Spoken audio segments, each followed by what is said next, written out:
बार charge करनी पड़ेगा, यानी कि 7 दिन में एक बार 300 से 400 रुपए खर्च करने पड़ेंगे। सोलर लग रहा है, मैं सोलर से कर लेता हूँ। So hey guys, and welcome back to our channel. तो भाई आज आप लोगों के सामने खड़ी है ऑल न्यू पंच ईवी और हमारे साथ नितिन सर हैं। नितिन सर अपने बारे में एक इंट्रोडक्शन देंगे। सर अपने बारे में फटाफट एक छोटा सा इंट्रोडक्शन दे दो। मैं नितिन प्रकाश बादल और मैं टीचर हूँ। मेरा स्कूल है यहाँ विजयनगर में, स्कूल को भी रन करता हूँ। बहुत बढ़िया सर। अब इस बारे में हम पूछेंगे, जो आपने ये पंच ईवी ली है, केवल पंच ईवी ही क्यों ली? क्योंकि जिस प्राइस सेगमेंट में गाड़ी आती है उस प्राइस सेगमेंट में बहुत सारी गाड़ी वेरी करती हैं।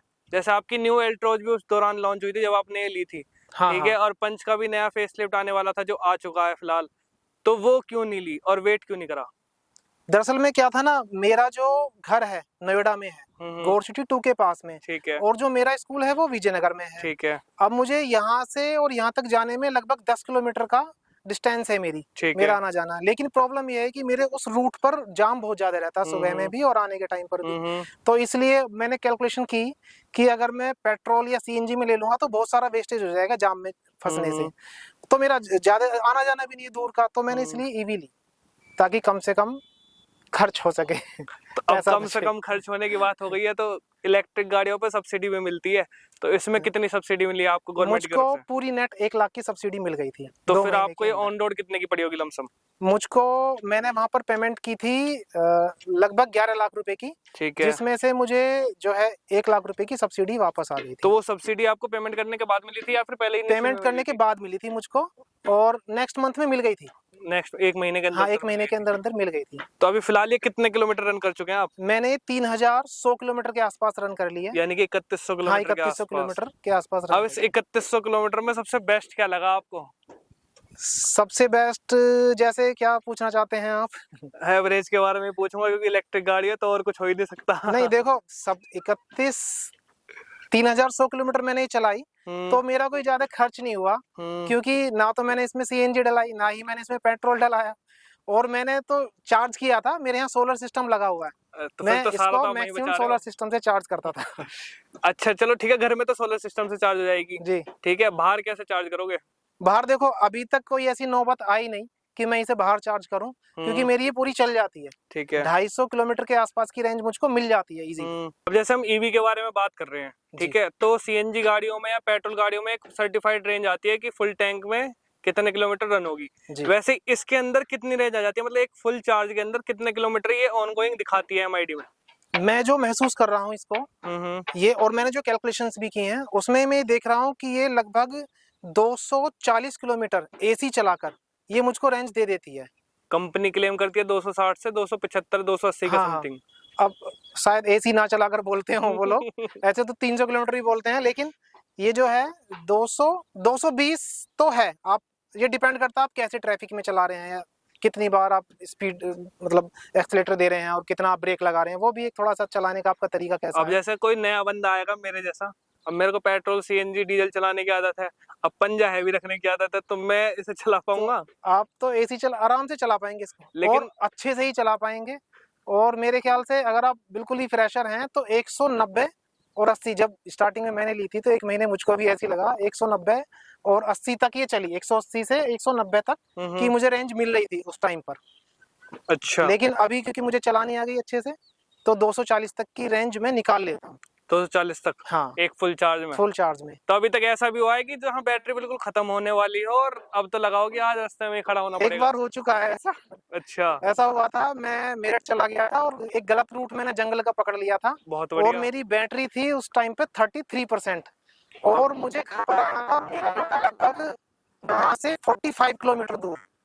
तो ये तो बैटरी उससे कम हो गई किलोमीटर। हाँ, से तो बैटरी किलोमीटर से कम, और मुझे टेंशन, क्योंकि जंगल का रास्ता था, उबड़ खाबड़ सारा रास्ता था, और वहां से गुजर रहा था मैं, तो मुझे टेंशन थी। और अंदर जो है उस टाइम पर 5 लोग से ज्यादा थे, 6 लोग थे। ठीक है, 6 लोग अंदर थे, लोड भी था, और आपका पूरा रूट भी ज्यादा, मतलब ऐसा नहीं था कि सड़क बनी हुई थी, जंगल से गुजर रहा था। और लगभग 20 किलोमीटर मैंने जंगल में ही चलाई, और जंगल से बाहर निकलकर जब मैं हाईवे पर आया तो मेरी इसके अंदर 25% बैटरी रह गई थी। ठीक है। लेकिन अब मुझे टेंशन हो गई थी कि अब, और रास्ते में कहीं पर चार्जर भी नहीं मिला मुझे कि अब चार्ज कहाँ पे किया जाए इसको। थोड़ी सी टेंशन हुई, अंदर बैठे हुए लोगों को भी टेंशन हुई, लेकिन लेकिन हमने सोचा कि चलाएंगे जहाँ ऐसे तक में जाएगी। तैयार होने के बाद ये भी नहीं सोचता कोई धक्का कौन मारेगा। हाँ हाँ, ये भी तो खैर अपने अंदर थे वो लोग, थोड़ा धक्का मारते पर काम नहीं चलता उससे। लेकिन अब टेंशन ये थी कि अब घर कैसे जाएंगे हम लोग। फिर भी हम चलते रहे, चलते रहे और आखिरकार हम घर पर पहुंच गए। लेकिन मैं जब घर पर पहुंचा टेंशन फ्री था, क्योंकि 12% मेरी बैटरी जब भी थी और 40% की रेंज भी दिखा रहा था। अब पता नहीं रेंज उसने कैसे कैलकुलेट की होगी, लेकिन 40 किलोमीटर की रेंज थी और 12% मेरी बैटरी थी बची हुई इस टाइम पर। लेकिन वो टाइम पीरियड जिस टाइम पे आपकी बैटरी चल रही होगी ना, वो 33% वाली, उस टाइम फीलिंग अलग ही होगी वो। उस टाइम अब तो ये घर पहुंच जाए, वो वाली हालत होगी कि राम राम जबकि बस घर पहुंचा दो, बाकी तो चार्ज हो ही जाएगी। बाकी तो फिर हम घर पे देख लेंगे। अच्छा मैं चार्जर भी लेके गया था उस दिन, क्योंकि मुझे मेरठ से जाना आना था, क्योंकि 3-4 बार मैं जा चुका हूँ मेरठ, तो कभी ऐसा कोई इंसिडेंस ही नहीं हुआ। लेकिन इस बार हो गया था वो, लेकिन घर हम इजीली आ गए। एक चीज और देखते हैं हम, जैसे यूट्यूब वगैरह पे शॉर्ट वगैरह देखते हैं और इंस्टाग्राम में रील्स वगैरह देखते हैं, तो उसमें वो बताते हैं जो कंपनी चार्जर प्रोवाइड करती है जी, वो विदाउट अर्थ नहीं चलता, यानी कि अर्थिंग कंपलसरी होती है उन चार्जरों बिल्कुल में। करेक्ट बात है, आप बिना अर्थिंग के चार्ज नहीं कर सकते इसको। तो आपने जो चार्ज करी है अभी तक घर में चार्ज करी है या मैंने हमेशा घर पे चार्ज किया है। तो एक उसमें बार अर्थिंग कैसे प्रोवाइड करवाते हो? मेरे यहाँ तो घर में अर्थिंग है, प्रॉपर अर्थिंग कराई हुई है मैंने पहले से। अच्छा। मैंने गाड़ी लेने से पहले ही अर्थिंग प्रॉपर करा ली थी। यानी कि प्लान पहले से था कि हाँ, EV मेरा लेनी पहले है। से ईवी का प्लान था।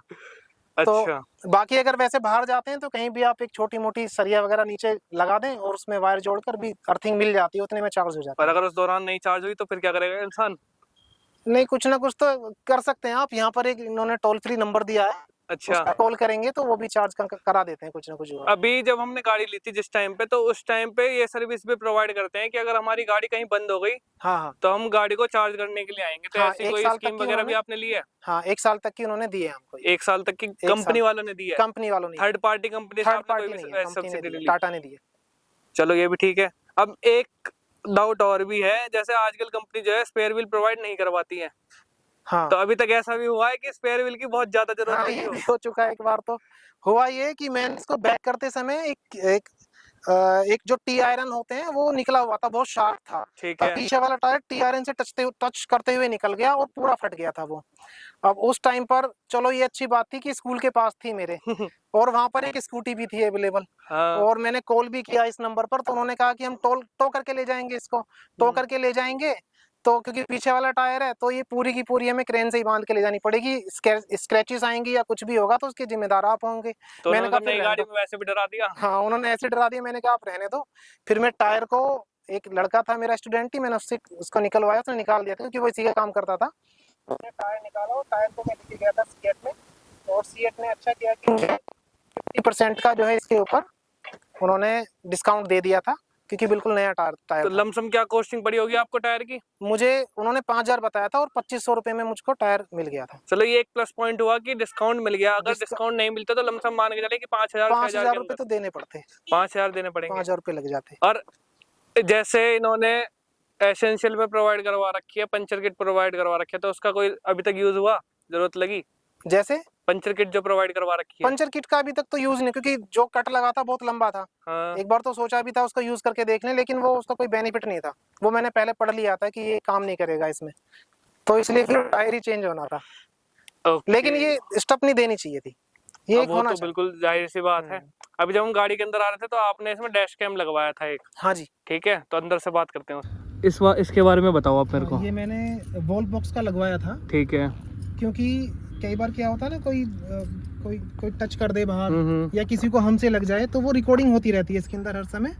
और इसमें फ्रंट भी और बैक भी दोनों, और इसमें इनबिल्ट एडास भी है, तो लाइन चेंज होने का ये सब बताता रहता है, तो वार्निंग देगा उसकी। वार्निंग आती रहती है उसकी। ठीक है, क्या कॉस्टिंग पड़ी होगी इसके लगभग? ये 26,000 का था जब मैंने लिया था, क्योंकि इसमें थोड़ी डिस्प्ले इसकी बड़ी है। ठीक है, तो ये 4K डिस्प्ले है? हाँ, ये 4K डिस्प्ले है और 4K रिकॉर्डिंग होगी। 4K रिकॉर्डिंग है, तो ये तो एक प्लस पॉइंट हो गया। इसमें फ्रंट और बैक दोनों रिकॉर्ड होगा? दोनों रिकॉर्ड होते हैं, और ये मुझे लगता है सबको लगवाना चाहिए। नहीं, लगवाना तो ठीक है, लेकिन ऐसा भी तो है मार्केट में, जैसे वुडमैन वगैरह हो गया, CP प्लस हो गया, उनके तकरीबन 12,000 10,000 6,000 तक की रेंज में आ जाते हैं। उनमें विंडो ये जो डिस्प्ले नहीं होती है। अच्छा। इसमें डिस्प्ले है। कई बार क्या पीछे से कोई लोग लाइट वगैरह लगाते हैं तो वो आंखों पे लगती है सीधी, इसमें नहीं लगता है, तो उससे बच जाते हैं, इसलिए ये थोड़ा सा सही लगा अपने को। ये भी ठीक है। इसमें कंपनी से एक्सेसरीज वगैरह अभी तक आपने कुछ लगवाई? नहीं, मैंने अभी तक इसमें कुछ नहीं कराया है जी। बस ये फ्लोर मैट बिछवाई थी मैंने, और एक ये मैंने अपने इससे लगवाया था।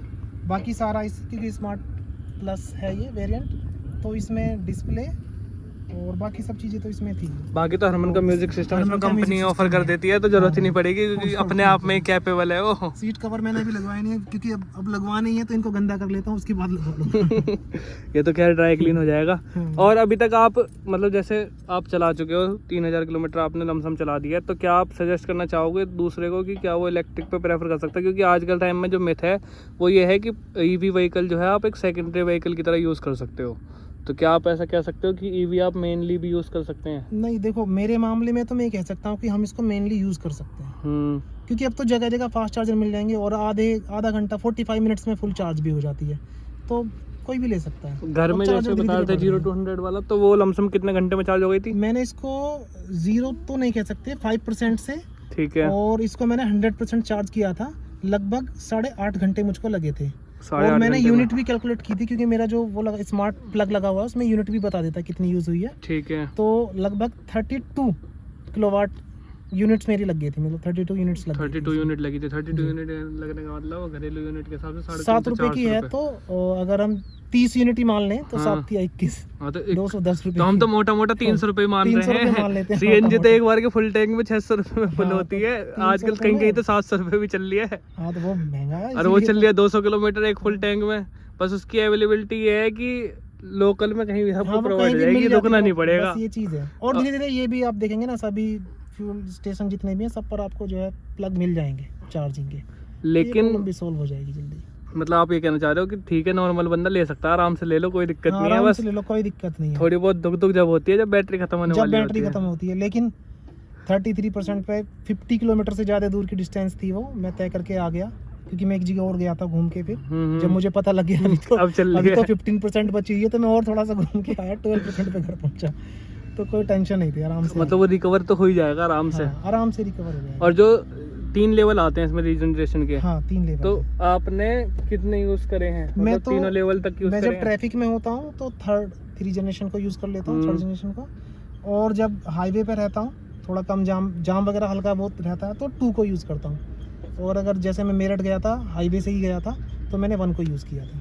अच्छा, तो मतलब हाईवे पे तो बेसिकली इसका कुछ यूज होता नहीं हाईवे होगा, पे कोई क्योंकि ज़्यादा ब्रेक वगैरह अप्लाई होते ही नहीं है। ब्रेक वगैरह ज़्यादा लगते नहीं, तो यूज़। अच्छा, मैं ब्रेक नहीं लगाता हूँ ज़्यादा, मुझे लगता है ना ब्रेक लगाने पड़े, 3rd जनरेशन पे कर लेता हूँ, ऑटोमेटिकली ब्रेक लग जाता है। हाँ, तो उतनी वहाँ तक बैटरी भी मिल जाती पहुँचते है, तो ब्रेक लगी तब जाएगी। तक ब्रेक लग जाते हैं, उतनी बैटरी भी थोड़ी सी मिल जाती है, तो मेरा 17-18% का जो है रीजनरेशन रहता है। तो आपको तो सारा फायदा इसी से हो रहा है, चार्जिंग हाँ। कहीं होती होगी, रीजनरेशन से काम हो तो जाता मैं होगा। 7 दिन में एक बार चार्ज करता हूँ, और मेरा 40 किलोमीटर का पर डे का लगभग काम चल जाता है। तो यही सबसे बढ़िया है, 7 दिन में एक बार चार्ज करनी पड़ेगा, यानी कि 7 दिन में एक बार 300 से 400 रुपए खर्च उसमें भी करने मेरे सोलर पड़ेंगे। लग रहा है, मैं सोलर से कर लेता हूँ, तो वो भी फ्री हो गया, वो तो आपकी free हो गाड़ी तो जाता है। फ्री चल रही है। बस यही है। तो भाई ये बेनिफिट आपको देखने के लिए मिलेगा अपने पंच ईवी के अंदर। हालांकि ये ओनरशिप रिव्यू है, अगर किसी को भी गाड़ी लेनी है तो भाई वो अपना ओनरशिप रिव्यू चेक कर सकता है, ये रिव्यू देखे बिना मत जाना लेने के लिए। और वीडियो अच्छी लगी तो वीडियो को लाइक कर देना, चैनल को सब्सक्राइब कर देना। रात बहुत ज़्यादा हो गई है। Take care and bye bye.